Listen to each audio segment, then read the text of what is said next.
ഇത് നമ്മുടെ food processing unit ആണ്. ഇവിടെ നമ്മൾ പ്രൊഡക്ട്സ് ഉണ്ടാക്കാൻ വേണ്ടിയിട്ട് പൾപ്പ് ഉണ്ടാക്കി വെക്കുന്നു. പ്രൊഡക്ട്സ് അതിന് നമുക്ക് ഓരോ ദിവസങ്ങളും എന്തോരം പറ്റുന്നു അതിനനുസരിച്ചുള്ള പ്രൊഡക്ട്സ് ഉണ്ടാക്കുന്നു. ഓക്കെ, ഇവിടെ ഡിഫറെൻറ്റ് കൈൻഡ് ഓഫ് ഇൻസ്ട്രുമെന്റ്സ് നമുക്ക് കാണാം.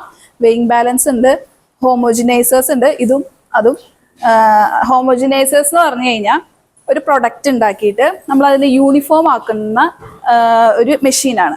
Okay, uniform in the sense ഞാൻ നേരത്തെ പറഞ്ഞ പോലെ ഒരു പ്രൊഡക്റ്റ് ഉണ്ടാക്കുമ്പോൾ നമ്മൾ ഒരു കറി ഉണ്ടാക്കുമ്പോൾ നമ്മളത് ഇളക്കും അല്ലേ? എന്തിനാ? ഈ മസാലയൊക്കെ ഇട്ടിട്ട് അല്ലെങ്കിൽ പൊടികളൊക്കെ ഇട്ട് കഴിഞ്ഞാൽ ഏത് ഭാഗം ടേസ്റ്റ് ചെയ്താലും അത് സെയിം ആയിരിക്കണം അല്ലേ? അപ്പൊ അതിനെ എന്താ പറയുക, യൂണിഫോമിറ്റി ആക്കാൻ. ആ യൂണിഫോമിറ്റിയുടെ വേറൊരു പേരാണ് ഹോമോജിനൈസർ. ഹോമോജിനൈസർ എന്ന് പറഞ്ഞാലാണ് ഇൻസ്ട്രുമെന്റ്. ഓക്കെ, ടു എന്താണ് ഹോമോജിനൈസ്ഡ് പ്രോഡക്റ്റ്. ഓക്കെ, അപ്പൊ നമ്മൾ ജാമൊക്കെ ഉണ്ടാക്കുമ്പോൾ ഷുഗറും പൾപ്പും ആഡ് ചെയ്തിട്ടല്ലേ നമ്മൾ ജാം ഉണ്ടാക്കുക. മെയിൻ കോൺസ്റ്റൻസ് ഷുഗറും പൾപ്പുമാണ്. അപ്പൊ അത് രണ്ടും ആഡ് ചെയ്തിട്ട് അത് നന്നായി മിക്സ് ചെയ്ത് യൂണിഫോം ആക്കണം. സോ അതിനൊക്കെ യൂസ് ചെയ്യുന്നതാണ് ഈ ഹോമോജിനൈസർ എന്ന് പറയുന്നത്. അത് രണ്ട് ഇത് കണ്ടോ? അപ്പൊ അതിങ്ങനെ ഇളക്കി ഇളക്കും. അതേപോലെ അത് കോഫി റോസ്റ്റർ ഇവിടെ ചെയ്യുന്നില്ല, പക്ഷെ കോഫി റോസ്റ്റേഴ്സ് എന്ന് കേട്ടിട്ടുണ്ടോ? ഈ കോഫീനെ നമ്മൾ ഹാർവെസ്റ്റ് ചെയ്ത് കഴിഞ്ഞ് കഴിഞ്ഞാൽ റോസ്റ്റ് ചെയ്താലാണ് അതിന്റെ അരോമ വരിക എന്ന് പറയും. കോഫിയുടെ മണം കിട്ടണമെങ്കിൽ, ആ ഫ്ലേവർ ഒക്കെ കിട്ടണമെങ്കിൽ റോസ്റ്റ് ചെയ്യണം. നമ്മൾ ചില വീടുകളിലൊക്കെ ചെയ്യുന്നുണ്ട് ഇപ്പോഴും. അപ്പൊ അത് ഇതേപോലത്തെ റോസ്റ്റേഴ്സിലാണ്. അപ്പൊ റോസ്റ്റേഴ്സ് എന്നും പറയാം, ഹോമോജിനൈസേഴ്സ് എന്നും പറയാം. ബേസ്ഡ് ഓൺ ദി യൂസ്, നമ്മൾ എങ്ങനെയാണ് ഉപയോഗിക്കുന്നത്, ഏത് പ്രൊഡക്റ്റ് ആണ് ഉപയോഗിക്കുന്നത് അതിനനുസരിച്ചിട്ട്. പിന്നെ ഓട്ടോക്ലേവ്, ഈ നടുക്കിയിരിക്കുന്നത്. ഓട്ടോക്ലേവ് എന്തിനാ വെച്ചാൽ സ്റ്റെറിലൈസ് ചെയ്യാൻ. അതായത് നമ്മളിപ്പോ പ്രൊഡക്റ്റ് ഉണ്ടാക്കി ആ പ്രൊഡക്റ്റ് നമ്മളിപ്പോ ഹീറ്റിംഗ് ഒക്കെ ചെയ്യുന്നുണ്ടാവും. അപ്പൊ പ്രൊഡക്റ്റ് കുഴപ്പമില്ല, ഹീറ്റ് ചെയ്യുന്നുണ്ട്. ബാക്കി നമ്മൾ ഇത് ഫില്ല് ചെയ്യാൻ ഉപയോഗിക്കുന്ന ഗ്ലാസ് ബോട്ടിൽസ്, അതിന്റെ ക്യാപ്സ്, ഇങ്ങനത്തെ കാര്യങ്ങളൊക്കെ ചിലപ്പോൾ അണുക്കൾ ഉണ്ടാവാം അല്ലെ? മൈക്രോ ഓർഗാനിസംസ് പ്രസൻസ് ഉണ്ടാവും. മൈക്രോ ഓർഗാനിസംസ് ആണ് മെയിൻ ആയിട്ട് സ്പോയിലേജിനുള്ള കാരണം പ്രൊഡക്ട്സിന്റെ. സോ അതിനെ കൊല്ലാൻ വേണ്ടിയിട്ട് നമ്മൾ സ്റ്റെറിലൈസ് ചെയ്യണം. അതിന് ഉപയോഗിക്കുന്ന ഇൻസ്ട്രുമെന്റ് ആണിത്, ഓട്ടോക്ലേവ് എന്ന് പറയും. ഓക്കെ, ഇതിന് ഹൈ പ്രഷറിലായിരിക്കും, ഹൈ ടെമ്പറേച്ചറിലായിരിക്കും. അപ്പൊ ഹൈ ഒരു സ്റ്റീമിന്റെ രൂപത്തിലാണ് സ്റ്റെറിലൈസേഷൻ നടക്കുക. പിന്നെ അപ്പൊ ഒരു 1/2 hour ആണ് ജനറലി ഓട്ടോക്ലേവില്, അതായത് 20-25 minutes വെച്ചിട്ടാണ് നമ്മൾ സ്റ്റെറിലൈസ് ചെയ്തെടുക്കുക. അപ്പൊ അങ്ങനെ സ്റ്റെറിലൈസ് ചെയ്തെടുത്തിട്ട് നമ്മൾ ഇവിടെ ഇങ്ങനെ ഡ്രൈ ചെയ്യാൻ വെക്കും. അത് കഴിഞ്ഞിട്ടാണ് ഇങ്ങനത്തെ സാധനങ്ങളൊക്കെ ആണെങ്കിൽ അതിൽ ഉപയോഗിക്കാൻ പറ്റില്ല. പ്ലാസ്റ്റിക്, കാരണം അത് ഉരുകിപ്പോവും.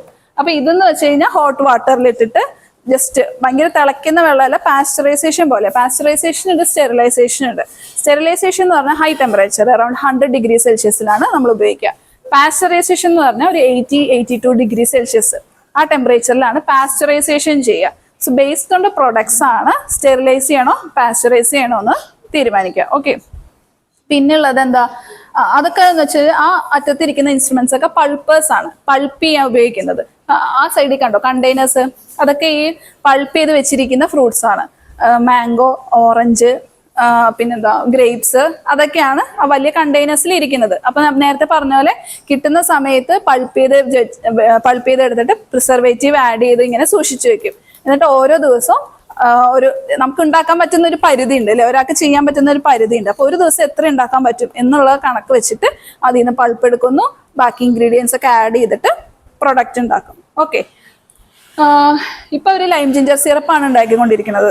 ഇതാ ലൈം ജിഞ്ചർ സിറപ്പ്, ഇതിന്റെ പ്രൈമറി രൂപമാണ് ഇപ്പുറത്ത് കാണുന്നത്. അവര് നാരങ്ങ എടുക്കുന്നുണ്ട്, ജിഞ്ചറിന്റെ എക്സ്ട്രാക്ട് എടുക്കും, പിന്നെ ഷുഗർ സിറപ്പ് ഉണ്ടാക്കും. ഇതെല്ലാം കൂടെ മിക്സ് ചെയ്യും, കെമിക്കൽസ് എല്ലാം കഴിഞ്ഞിട്ട് ചൂടാക്കും.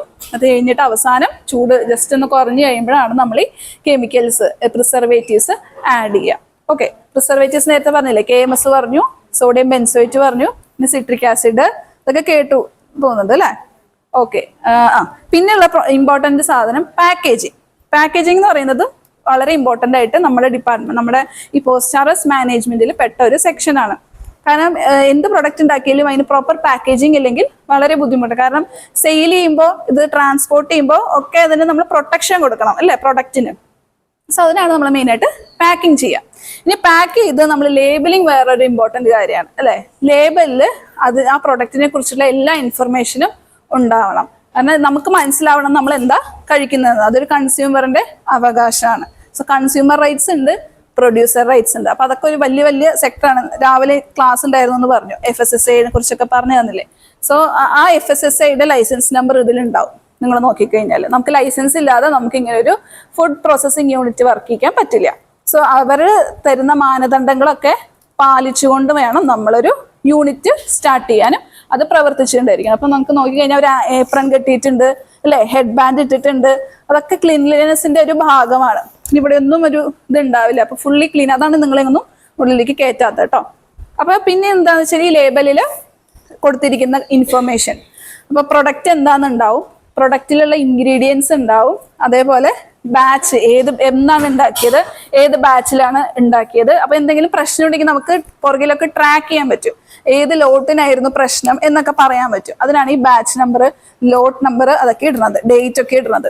പിന്നെ ന്യൂട്രീഷണൽ ഇൻഫർമേഷൻ, എന്തൊക്കെ ന്യൂട്രിയൻസ് ആണ് നമ്മുടെ പ്രൊഡക്റ്റിനുള്ളത്. ഇപ്പൊ എല്ലാം ഒന്നും കൊടുക്കില്ല, ബേസിക് ആയിട്ടുള്ള ന്യൂട്രിയൻസിന്റെ ഇൻഫർമേഷൻ ആയിരിക്കും കൊടുക്കുക. ബേസിക് ആയിട്ട് എന്ന് പറഞ്ഞാൽ അപ്രോക്സിമേറ്റ് കമ്പോസിഷൻ എന്ന് പറയും. കാർബോഹൈഡ്രേറ്റ്, പ്രോട്ടീൻ, ഫാറ്റ്, പിന്നെ എന്താ ഷുഗർ, ആഷ് ചിലപ്പോഴേ കൊടുക്കുള്ളൂ. ഈ ആദ്യം പറഞ്ഞ ഈ 3-4 ന്യൂട്രിയൻസിന്റെ ഇൻഫർമേഷനാണ് നമ്മൾ ലേബലിൽ കൊടുക്കുക. ഓക്കെ, അപ്പൊ നിങ്ങൾ ഇനി കടയിലൊക്കെ പോകുമ്പോൾ ഒരു സാധനം മേടിക്കുമ്പോൾ നിങ്ങളൊക്കെ നോക്കില്ലേ, മനസ്സിലായില്ലേ? അപ്പൊ ഓരോ സെക്ഷനിൽ ഇപ്പൊ അവിടെ അവർ പ്രിപ്പറേഷനും കാര്യങ്ങളൊക്കെ, അത് കഴിഞ്ഞ് പാക്കിങ് ഇവിടെ വെക്കും. പിന്നെ നമുക്കൊരു ചെറിയ ഫ്രീസറും ഉണ്ട്, ചില പ്രൊഡക്ട്സ് ഫ്രീസ് ചെയ്ത് വെക്കാൻ അവിടെ ചെറിയൊരു ഫ്രീസർ വെച്ചിട്ടുണ്ട്. ഇതൊന്നും ഫ്രീസ് ചെയ്യേണ്ട ആവശ്യമില്ല. ഇതൊക്കെ ഞാൻ പറഞ്ഞാൽ സ്ക്വാഷ് ആണ്. സ്ക്വാഷ് ആകുമ്പോൾ ഡൈല്യൂട്ട് ചെയ്തിട്ട് ഉപയോഗിക്കണം. ഇനി എന്തെങ്കിലും അറിയാനുണ്ടോ? എന്തെങ്കിലും ഡൗട്ട് ഉണ്ടോ? ഇല്ല. ഇഷ്ടപ്പെട്ടോ? Thank you.